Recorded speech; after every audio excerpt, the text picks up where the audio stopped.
population. And this might differ between, say, London, that had a lot of cases at the beginning, versus somewhere like Leicester, which is more spread out, more rural, where outbreaks have been less intense to some extent. And then we have to see how well people comply with the masking, the face covering, the social distancing. How do you prepare for social distancing on a big scale?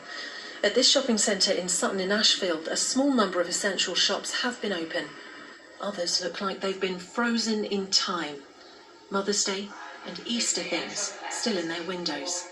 Now, if you come here on Monday, it's going to look and it's going to feel quite different. There'll be arrows in here telling you which way to walk, because there'll be a one-way system, and there'll be special places for you to queue so that you can keep your distance as you wait to get inside each individual shop.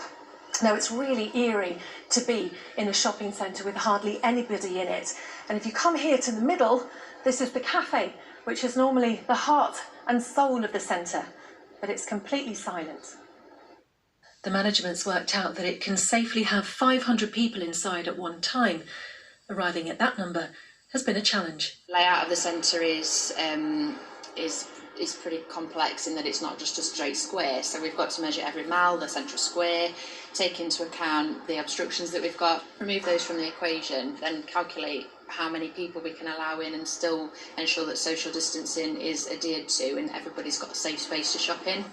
And they may find they have to do the maths again. The Prime Minister said he'll keep reviewing the 2-metre rule after coming under pressure from some businesses. But with scientists reminding us that the threat of coronavirus has not gone away, we are all treading a fine line as we try to navigate our way through this crisis. Yasmin Bottleby, ITV News.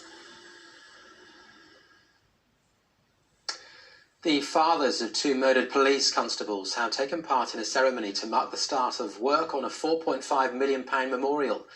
The UK Police Memorial will stand at the National Memorial Arboretum at Owl Ross in Staffordshire. It'll commemorate police officers and staff killed in the line of duty since the 18th century, and it's due to be completed sometime next year.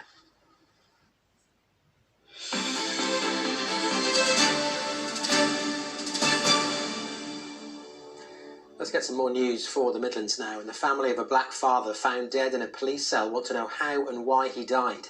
Simeon Francis, who's originally from Birmingham, was discovered unresponsive in his cell at Torquay Police Station on May the 20th. His father, who still lives in Birmingham, said his family is struggling to come to terms with what happened. Mr. Francis's death is being investigated by the Independent Office for Police Conduct. Coventry may miss out on being the location for the UK's first electric car battery gigafactory. Britishvolt has looked at Coventry as one possible site, but today the boss, speaking from Abu Dhabi, told us that a site in South Wales next to the Aston Martin plant is the front runner. One other location in the UK is still under consideration, but he wouldn't say where, although Coventry hasn't been fully ruled out. Next week, he's meeting officials from the city, which is spearheading research into electric cars. There are 2 sites specifically. One I don't want to name.